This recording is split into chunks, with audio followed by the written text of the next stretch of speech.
So, a while ago, I tried an experiment. For 1 year, I would say yes to all the things that scared me. Anything that made me nervous took me out of my comfort zone.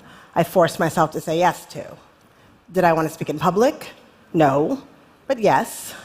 Did I want to be on live TV? No, but yes. Did I want to try acting? No, but yes, yes, yes. And a crazy thing happened. The very act of doing the thing that scared me undid the fear, made it not scary. My fear of public speaking, my social anxiety, poof, gone.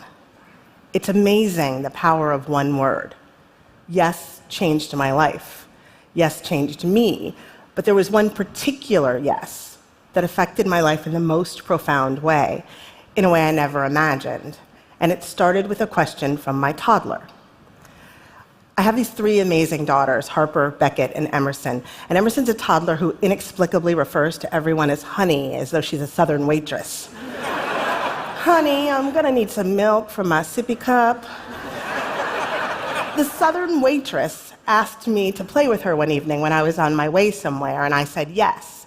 And that yes was the beginning of a new way of life for my family.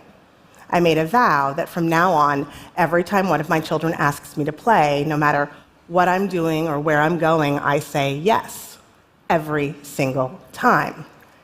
Almost. I'm not perfect at it, but I try hard to practice it. And it's had a magical effect on me, on my children, on our family. But it's also had a stunning side effect. And it wasn't until recently that I fully understood it, that I understood that saying yes to playing with my children likely saved my career. See, I have what most people would call a dream job. I'm a writer, I imagine, I make stuff up for a living. Dream job. No, I'm a titan. Dream job. I create television, I executive produce television, I make television, a great deal of television. In one way or another, this TV season, I'm responsible for bringing about 70 hours of programming to the world. 4 television programs, 70 hours of TV, 3 shows in production at a time, sometimes 4. Each show creates hundreds of jobs that didn't exist before. The budget for one episode of network television can be anywhere from $3 to $6 million, let's just say 5. A new episode made every 9 days times 4 shows, so every 9 days, that's $20 million worth of television. 4 television programs, 70 hours of TV, 3 shows in production at a time, sometimes 4, 16 episodes going on at all times. 24 episodes of Grace, 21 episodes of Scandal, 15 episodes of How to Get Away with Murder, 10 episodes of The Catch. That's 70 hours of TV, that's $350 million for a season.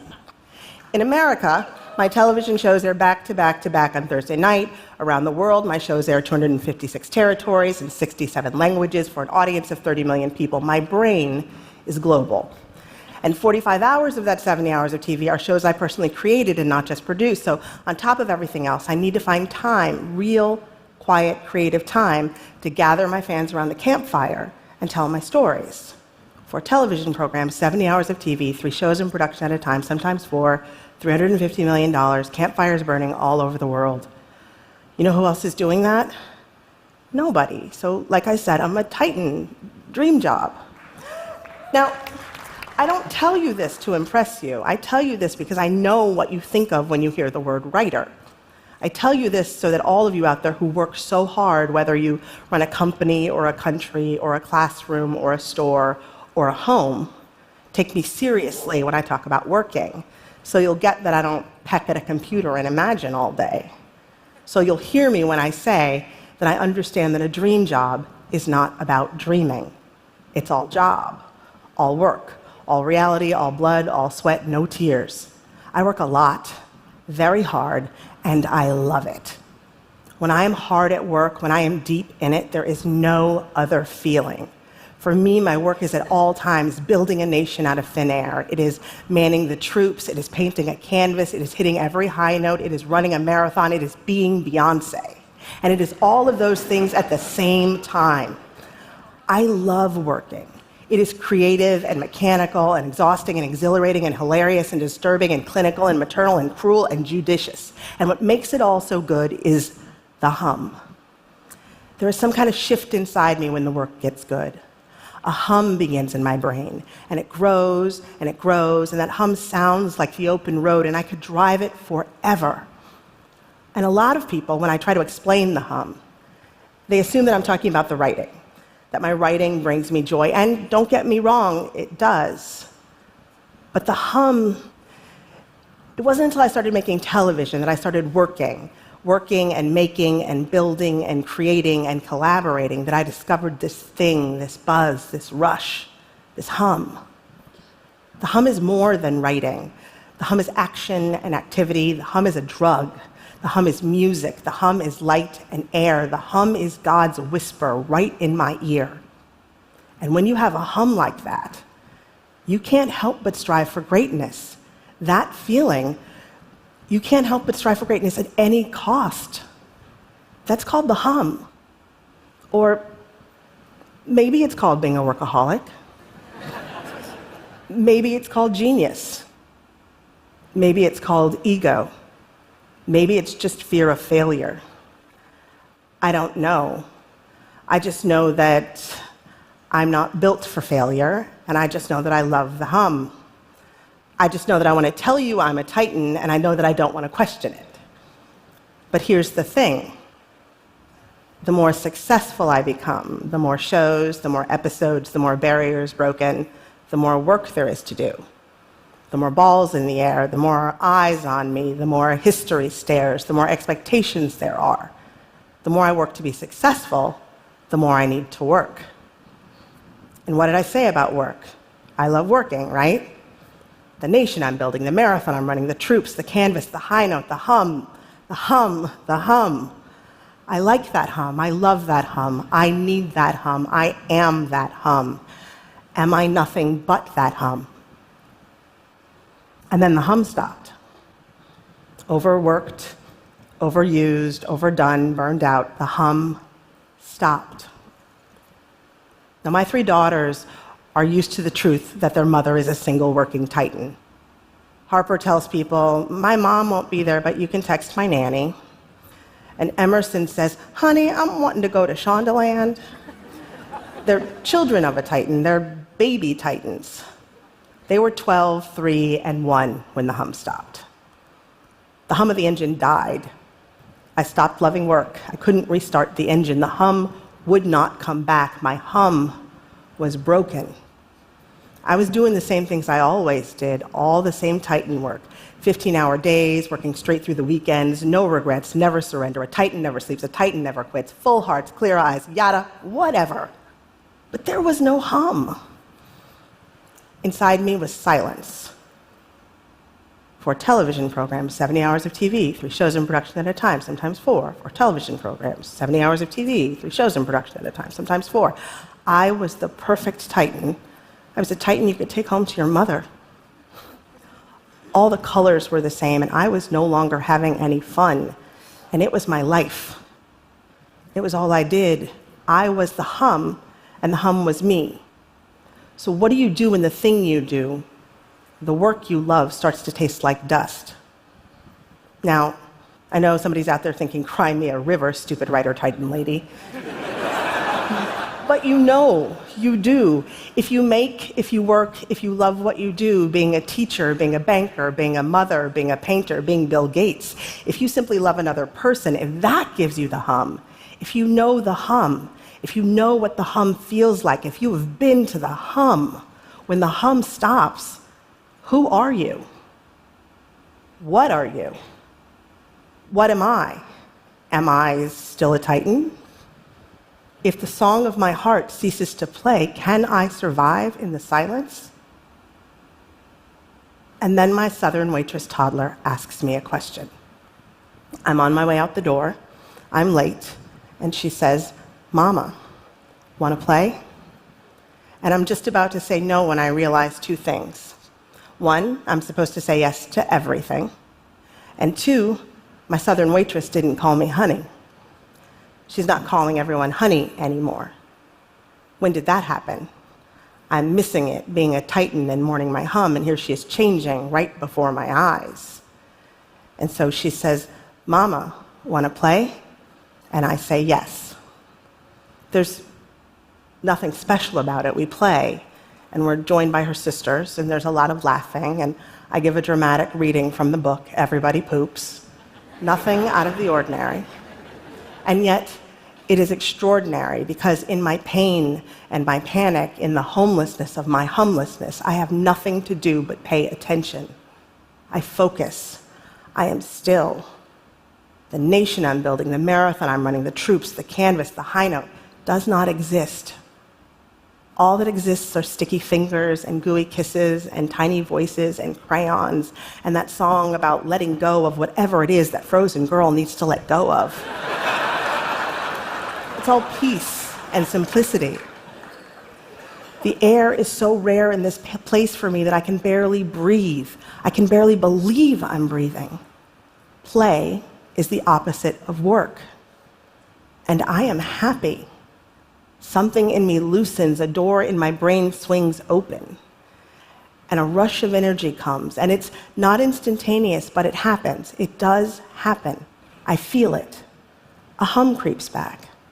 Not at full volume, barely there. It's quiet, and I have to stay very still to hear it, but it is there. Not the hum, but a hum. And now I feel like I know a very magical secret. Well, let's not get carried away. It's just love. That's all it is. No magic, no secret. It's just love. It's just something we forgot. The hum, the work hum, the hum of the Titan, that's just a replacement.